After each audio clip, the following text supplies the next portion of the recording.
So the Denver Nuggets just fired head coach Mike Malone. Absolutely shocking to a lot of people.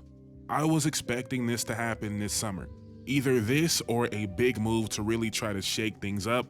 In my last video I dropped, I said I want the Nuggets to lose in the first round because that'll make them really look internally and figure out what they have to do going forward.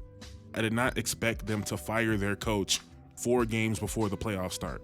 But very much like the Taylor Jenkins situation, deserves really has nothing to do with it. Does he probably deserve a better farewell than this? Someone that brought a championship to Denver? Yeah, he probably deserves more. But if you don't believe he's the guy and you don't believe your team believes he's the guy, why are you gonna wait? And Mike Malone has been a very, very stubborn coach. On the surface level, they don't shoot threes. They're not a very innovative offense. He doesn't get much out of his bench. He's probably leaning too much into Westbrook. And these things were not going to change during this playoff run. I don't want to be another person just blaming Westbrook. I don't want to do that. But there was a real chance they lost the series because Mike Malone believed in Westbrook too much. Making this move, I think does increase their chances of figuring something else out because Mike Malone was going to go out the way he wants to go out. So I'm not trying to sit up here and act like it's not shocking. It's for sure shocking, but it's something I've seen coming for a while, and I'm not sure it's all his fault. I know it sounds absurd to question the Jokic offense, but it's predictable, and I believe the next iteration of a championship Denver Nuggets team will have a player that Jokic can play off ball more. And again, I'm not sure whether that's something Jokic doesn't want to do, or something Mike Malone never leaned into, or something the roster never really was built for. But I think why not have more Christian Brown on ball, more Peyton Watson on ball? Not saying they are great at it, but let's see what can possibly come out of it. Even more MPJ on ball. Everything is Jokic top of the key or Jokic in the post, which is great. It is great, but it does kind of put limitations on everything else that can happen on the court. And obviously Jokic is that great where you can win a bunch of games doing that, but you need other variables, and this team is lacking it, and the coach kind of, assisted in that lacking. So with the Memphis situation, when they fired their coach, I didn't believe, oh, this was going to change things around.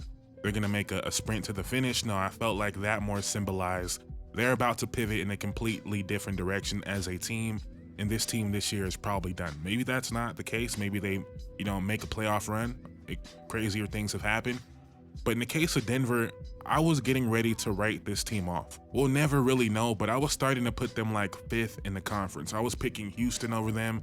I was picking the Lakers over them. I was picking the Warriors over them. Obviously picking OKC over them. Of course, I'm picking Minnesota over them from what we've seen. Like, I was pretty much ready to write this team off. And now I'm intrigued. I want to see how things change. Again, we only have, 4 games left, so we're not going to see too much. But to me, their ceiling by just removing Mike Malone is higher because you kind of knew what you were getting from Mike Malone. You kind of knew the cap on that offense. And now who knows what players are going to be given opportunities to possibly do more and what they can do with those opportunities. So it was shocking. It was undeserved, right? A championship coach should be able to finish out the year for sure, but deserves really has nothing to do with it. If you're trying to win this year and you got Nikola Jokic in his prime and you feel like the best way to move forward is without Mike Malone, then I guess you got to do it. And as I'm recording this, we get more breaking news that they have fired the general manager as well, which makes sense. This team is not good enough around Nikola Jokic. There was rumors at the deadline of Brandon Ingram, of Zach LaVine. I think they clearly need something like that, an injection into their offense. I think I was the only one saying this would be a great Jimmy Butler team, but they didn't even call on that apparently. They did nothing at the deadline. All their guys are losing value. I think Aaron Gordon's just losing value because he's getting older, right? MPJ, the ceiling on him is a lot lower in people's eyes now that we've seen him longer. Jamal Murray, injury troubles in the contract, doesn't have a lot of trade value. So they've missed a lot of outs and a lot of opportunities to upgrade this roster. So a lot of this is unsurprising. I just thought we'd be seeing it in a couple weeks, not 4 games before the playoffs. And I kind of alluded to this earlier, but the lack of development from their young guys, I guess Christian Brown for sure. Mike Malone deserves credit for that. But the Julian Strawther, the Peyton Watson, the Zeke Naji, all guys that kind of have not panned out to be what you hope they would be to help a title contender. Instead, you're looking at them playing and you're like, yeah, they can't win with those guys playing. But let me know what you guys think. Again, in my opinion, this makes the Nuggets actually more dangerous this year. We're going to see more variables in their offense. I would assume they're not firing Mike Malone to come out and run the exact same stuff. I would assume some tweaks in the rotation. I would assume less Westbrook. But let me know in the comments down below. Please like, comment, subscribe. It will mean the world to me. Thank you guys so much for watching. I'm out. Peace.